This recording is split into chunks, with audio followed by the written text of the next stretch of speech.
আসসালামু আলাইকুম। খবর পেয়েছি আমি হারাহারামজাদা 309 কেজি। খবরটি একযোগে প্রচারিত হইতেছে মিষ্টি একটি বৃষ্টি চ্যানেল থেকে। সংবাদ শিরোনাম: গতকালকে ব্যাঙ্গালোর থেকে হাসপাতালে নিয়ে তিনজন মারা গেছে। এখন শুনবেন বিস্তারিত। আজ সকাল 10 ঘটিকার সময় এক নায়ক নায়িকা সমুদ্রের পাড়ে ঘুরতে গিয়ে সমুদ্রে কিছু ডলফিন মাছ নায়িকাকে দর্শন করে মেরে ফেলেছে।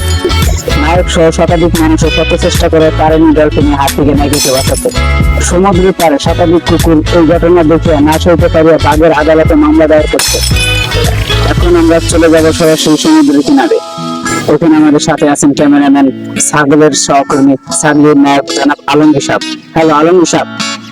আলমগীর সাহেব, আমার কথা শুনতে পাচ্ছেন? আলমগীর সাহেব, ধন্যবাদ 309 কেজি আপনাকে। ইতিমধ্যে আমরা সবাই জেনে গেছি যে সমুদ্রের কিনারায় একটি নায়িকাকে সমুদ্রের কিছু ডলফিন মাছে দর্শন করে মারি হাল দিছে। এদিকে নায়কের সাথে লক্ষাধিক লোকের শত চেষ্টা করার পরেও বাঁচানো গেল না দর্শনের হাত থেকে নায়িকাকে।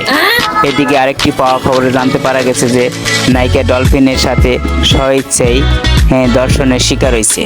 এই খবর শোনার পরে সাগর পাড়ে শত শত কুত্তা ও ছাগল বাঘের আদালতে মামলা দায়ের করলো এই কথা বলে যেন আমরা সাগর পাড়ের শত শত ছাগল ও কুত্তাই তো যথেষ্ট ছিলাম ওই মেয়ের দর্শন করার জন্য।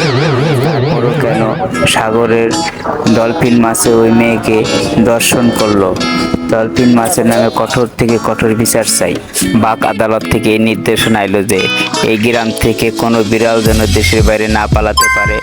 কঠোর থেকে কঠোর পাহারা দাও ও আমার নিরাপত্তার ব্যবস্থা করো। বাঘের মুখে এই কথা শুনে যে বিড়ালের মন্ত্রী লালু মিয়া বিশাল এক সমাবেশ ডাকলো।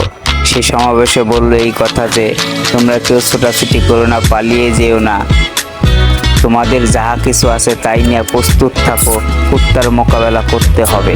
বিড়ালের মন্ত্রী লালু মিয়ার মুখে এই খবর শুনিয়া লক্ষাধিক বিড়াল সাহসিকতার সাথে একজোট হইয়া ঘরের দরজা আটকাইয়া বুক ফুলাইয়া খাটের নিচে লুকাই রয়েছে।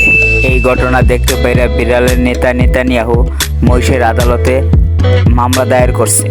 এদিকে মহিষ বলে পানের দাম বাড়ছে, সুপারির দাম বাড়ছে, যাতায়াত করার ভাড়ার দাম বাড়ছে, খাদ্যদ্রব্যের দাম বাড়ছে। মোটা অঙ্কের টাকা অংশ বলে 10 মামলার কেস তুলে দিলাম ছোট্ট ঢাকার আদালত 3,702টা মামলা জড়িয়ে দিল নির্দোষ এই বাজিকার পাখির উপরে।